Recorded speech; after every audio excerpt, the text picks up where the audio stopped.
વડોદરાની જેએમએસ યુનિવર્સિટીની વિદ્યાર્થીની અમીષાના સીસીટીવી ફૂટેજ સામે આવ્યા।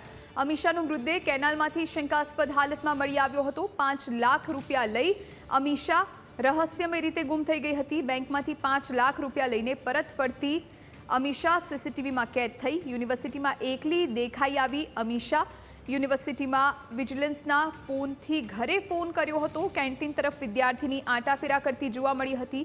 યુનિવર્સિટીમાં અમીષાએ પરીક્ષા પણ નથી આપી। અમીષા કેસમાં પાદરા પોલીસે વધુ તપાસ હાથ ધરી છે।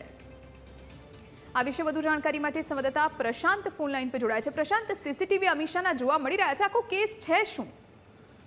બિલકુલ, આ કેસ વિશે વાત કરવામાં આવે તો અમીષા જે છે વડોદરાની એમએસ યુનિવર્સિટીમાં અભ્યાસ કરે છે અને આ અમીષા પાદરા ખાતે ગુમ થઈ હતી। 2 દિવસ બાદ એનો મૃતદેહ જે છે કેનાલમાંથી શંકાસ્પદ હાલતમાં મળી આવ્યો હતો। ત્યારે અત્યારે સમગ્ર ઘટના જે છે એમાં પોલીસ તપાસ કરી રહી છે। પાદરા પોલીસ હાલ તપાસ કરી રહી છે અને તપાસ દરમિયાન અમીષાના જતા અને આવતા કેટલાક સીસીટીવી સામે આવ્યા છે। એમાં સૌથી મોટો ચોંકાવનારો એવો ખુલાસો આવ્યો છે કે અમીષા દ્વારા બેંકમાંથી 5 લાખ રૂપિયા પણ ઉપાડવામાં આવ્યા હતા।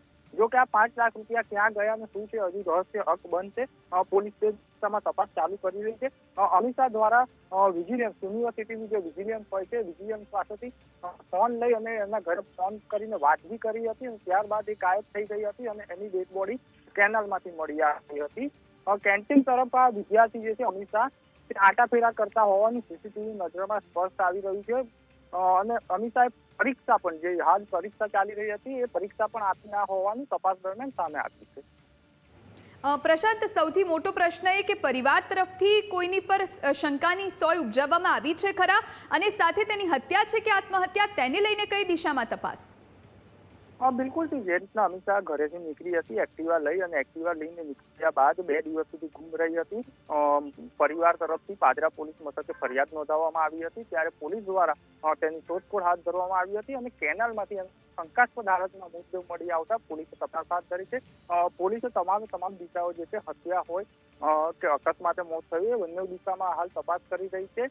જે રીતના જોવામાં આવે છે સીસીટીવીમાં કેન્ટીનમાં આંટાફેરા મારતી હોય છે એટલે પોલીસ સમગ્ર બાબતે હાલ તપાસ કરી રહી છે, પણ પરિવાર તરફથી અત્યાર સુધી કોઈ નિવેદન સામે આવ્યું નથી।